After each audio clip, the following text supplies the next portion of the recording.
capa assim. 87. 87. De 87 a 92. São muitos anos, mas também são poucos anos, você já percebeu? Bom, eu participei no Curica com algumas histórias de banda desenhada. Tive a sorte de conhecer o Machado da Graça, que era um homem muito culto, muito aberto. As histórias que foram publicadas no Curica, algumas passaram pelo INLD, e a atitude do INLD, diferentemente do Curica, era uma atitude muito negativa, e eles queriam filtrar muito, queriam que se fizesse banda desenhada com um fundo revolucionário, de acordo com uma determinada ideologia, e o Machado da Graça não se importava com ideologias. O que contava para o Machado da Graça era a qualidade da obra. Se tivesse qualidade, ele publicava. E as minhas obras, por terem em termos de texto e imagem a qualidade necessária, aceite pelo Curica, então foram publicadas. E pela primeira vez nasceu um herói de banda desenhada, moçambicano, que era o José Pente Fino, que viveu várias histórias, várias aventuras. E pela primeira vez também se publicou em Moçambique, no Moçambique Independente, uma história, várias histórias de ficção policial escritas por mim. Boa tarde. Bem-vindo, bem-vindo. Finalmente estás aqui na Biblioteca do Machado da Graça. Opa, é um grande privilégio, por acaso, participar desta grande entrevista ou visitar este lugar único, não é? Sim, lugar único, maravilhoso, sim, é verdade. E eu lembrava-me, né, dele de miúdo, né? Sempre em plano contrapicado, né? Pronto, quando vi a palavra Curica, pensei exatamente a palavra seguinte, não é? Pensei a frase inteira, o Curica como anima. Então foi assim que eu conheci o Curica, algo que anima, e animou muito a minha juventude, sobretudo a minha adolescência, não é? Lembro-me dele como um personagem mesmo do BD. Disseste tudo. Quando lia, por exemplo, a primeira história, querer saber o que é que vai acontecer na próxima edição, então, criou uma adrenalina muito interessante. Pronto, não sei, sempre tive essa impressão meio de carinhosa. Ok, eu não me lembro muito do meu avô, mas de uma coisa eu sei. Ele era bastante engraçado, porque incluindo, quando eu era mais novo, ele inventou como eu era o único neto que ele tinha, eu acho, ele ficava a gozar comigo e a inventar que eu tinha que ele tinha um outro neto, eu acho que ele chamava Arnaldinho, o que era, e que ele ficava a dizer que preferia o Arnaldinho, e depois era eu. Quando tu fazias alguma asneira, não é? Ele dizia, o Arnaldinho não faz nada disso. Quando eu fazia alguma asneira, ele dizia, não, o meu outro neto não faz isso. Eu prefiro o Arnaldinho. Porque ele não faz essas coisas. Me sentiria envergonhado no meu círculo de amigos estar-se a comentar Não ter lido um livro do Júlio Verne e eu ter assim meio aflito porque não podia entrar na conversa. Havia uma edição, eu tinha que sempre juntar algumas moedas, não era fácil no tempo. Não, imagino. Não era fácil. Não era fácil. Sim, naquele tempo nada. Dispensar os sorvetes, os golabos, os bolinhos, para ele comprar o Curica para o jovem.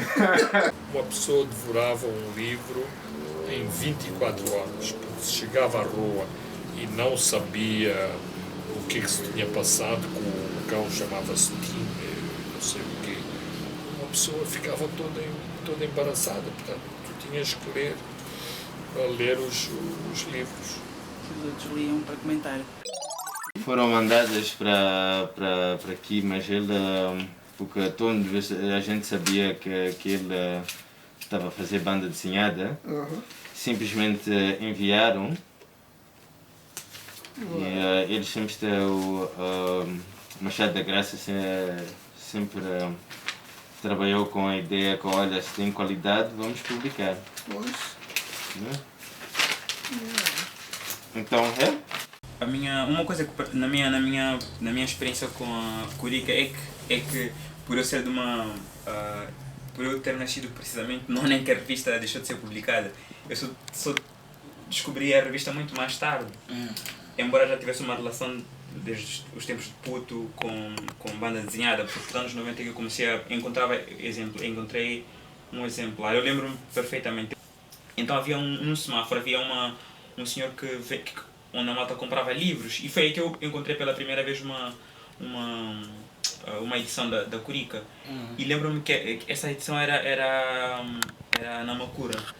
E foi isso que me chamou a atenção, porque eu lia aquelas histórias da Audácia e outras publicações que eram da congregação que eu frequentava na época. Mas eram histórias em que havia neve, em que havia tundra, vegetação que eu desconheço. E então, ver a Curica, precisamente coincidiu com o fato de que a história passa-se no local onde eu nasci, então foi uma identificação natural, estás a ver? E acho que isso foi talvez a coisa que mais chamou a atenção. Mas tem essa coisa de estar-te a introduzir as coisas, por exemplo, a questão dos... Pela primeira vez que eu vi piratas foi no Curica. Por exemplo, tá bom, os Mickey Mouse tens piratas, né? Mas não de uma forma assim, posso dizer, de uma forma cômica, né? Porque o Curica tinhas a questão de teres assuntos também sérios lá dentro.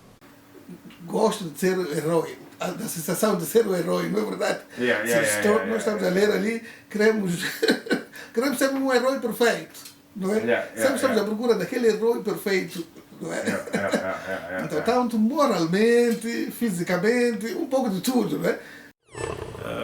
Mas falando bem mesmo do Curica, é como se fosse foi um dos meus primeiros melhores amigos. Eu ia querer ser o herói. A revista teve esse impacto em cada um de nós, cada um à sua maneira. E a revista simplesmente já não existe, estás a ver? Não gosto nada da ideia de ser vilão, porque logo em princípio, quando eu pego uma banda desenhada, eu quero que o herói acabe com o vilão. O vilão, para mim, se calhar até nem devia existir. O anti-herói não é vilão. Exatamente. Porque acredito que há quem diz que se não houvesse vilão, se calhar não ia animar. Sim, isso é a teoria. Teoricamente parece que diz que se não houvesse vilão, a banda desenhada não teria talvez interesse, por assim dizer. Mas não acredito. Um anti-herói, o fato de vir anti significa que já vem em contraste, né? Então é por isso que precisamos do vilão, para nós, para o herói, para mostrar que o herói é melhor do que aquele vilão super. Sim. Eu acho que eu quando li a Curica, eu estava na luta contínua. Então deve entender a mentalidade do menino que está na 6ª, 5ª classe. Eram os desenhos. Um herói que combate a si mesmo, não é? Eram os desenhos. Eu estava a pensar que meu pai estava a trabalhar, que já não queria comprar mais Curicas. Para dizer a verdade. Escrever histórias que animam, sem violência. É verdade. Vigilante ou não, ele não é mau e ele ajuda pessoas. Então, eu não posso jogar nesse. Se existisse um Batman aqui em Moçambique, vigilante ou não, eu devia estar a dar thumbs up, força aí. O vilão parte o vilão parte de prejudicar o geral para tirar um ganho pessoal. Sim. é um objeto crítico do status quo. Mas lá está, como diria eventualmente, se fores a ver o padrão, podes encontrar expressões do mesmo cenário em vários pontos do continente ou do mundo até, né? Do mundo. Gosto do mistério por detrás. Estão no lado da lei, não cumprem a lei, e tem alguém que está fora da lei e tenta cumprir, sei lá. Só deixei-me levar pela inspiração. Epa, eu não sei, eu acredito em pessoas que resolvem problemas. Horror, sombrio, erótico, gosto muito de explorar esse assunto. Acho que tem potencial de ser censurado. Sinto-me livre. O anti-herói já é um bocado diferente.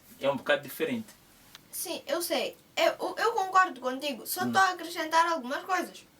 Portanto, não é uma espécie de super-herói que faz coisas pelos outros. Não, não. Okay. Não tem nada a ver, mas esse é mais profundo. Okay. É algo de outra dimensão. Ele faz o bem, mas desde primeiro que ele saia vantajoso sobre isso. Então, tu podes alugar um herói. Mas por que um herói tem que ser alugado? Se o trabalho dele é fazer o bem? Para mim, o anti-herói é uma espécie de herói. Sim. Mas que não se importa com... Tipo, o objetivo dele é fazer o bem. Sim. Tipo, por exemplo, atacar alguém. Sim. Ele faz tudo para conseguir atacar essa pessoa desde que volte para ele. Sim. Tipo, o que ele está a fazer. Sim. O ato dele, sim. Sim. Mas ele não se importa de atacar pessoas no caminho. O politicamente correto é uma fase, mas em termos internacionais é uma aberração. Um dia desses, uma pessoa não pode ler um livro porque o autor desse livro é um grande racista, ou há lá uma frase no livro que é considerada racista. É assim, eu sempre uso este exemplo.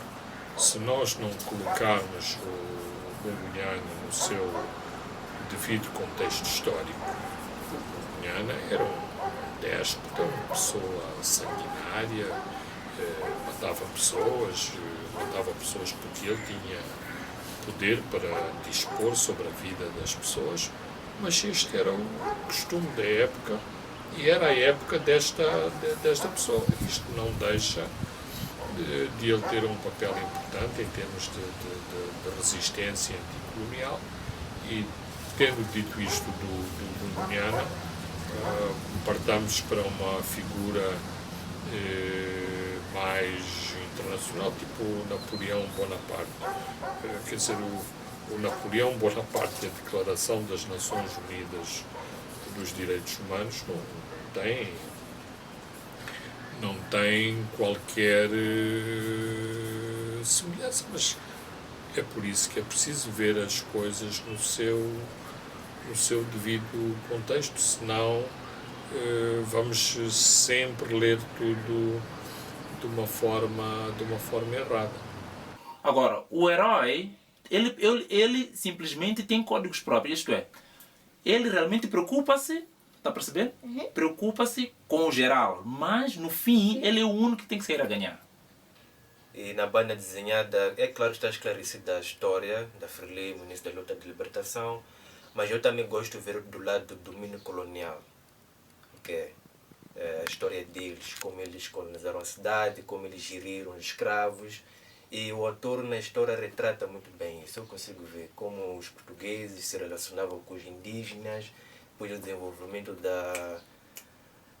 como eu posso explicar, para estar a fugir, dos indígenas se tornarem cidadãos portugueses, que esse desenvolvimento depois gera muita controvérsia entre os negros, porque o negro já tem cidadania portuguesa, já começa a desprezar o indígena. Então é isso que eu acho também interessante na banda desenhada, que eu não sabia que se passava nesta cidade. Sim, assimilado. É isso que eu queria referir, assimilado.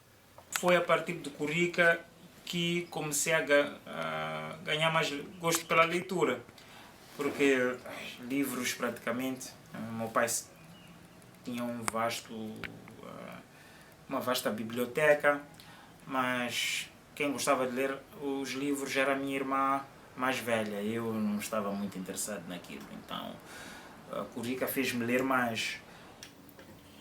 Penso que por causa dessa escassez de acesso, acabávamos tendo muito mais tempo de reflexão e absorção e ligação. Uma revista eventualmente durava-nos meses ali, tipo tu, e quando já estavas cansado de ler, não ficavas cansado de ler as coisas, porque tinhas acesso a um número limitado de conteúdos, vamos dizer, né? Então a diferença para hoje, como obviamente, né, é que temos muito mais acesso a muito mais conteúdos, o que acaba se ligando também a essa primeira questão, não é? Acaba influenciando também a produção do próprio conteúdo, tanto ao nível das temáticas como ao nível da técnica, né? E nesse sentido acredito que o fato de haver demasiado acesso a ferramentas e a conteúdos faz com que isto, claro, estou a falar no geral, não é? Até porque há muito mais produção de conteúdos, eu acho, mas em termos de profundidade, na minha perspectiva, a profundidade era muito maior. Tanto justamente por causa dessa falta de acesso, eu acho, né? A questão é o acesso. Estás a ver? Acho que quem cresceu aqui neste país nos anos 80 sabe o que é Curica. Então, quando disseram que iam trazer o Curica de volta, fiquei muito feliz. Fiquei muito feliz. É que essa era uma coisa que nos tocou quando éramos crianças e sinto cá falta. Podes falar mais sobre isso? Eu acho que, em termos de história, já é uma revista que explora a imaginação dos moçambicanos. Eu sinto que isso é que falta. Não há nenhum sítio que o moçambicano pode viajar, ou mostrar a viagem, ou mostrar como é que vai ser o futuro, a visão dele da política, e é mesmo a pura criatividade de contar histórias, levar-nos para outros mundos, mas numa perspectiva moçambicana.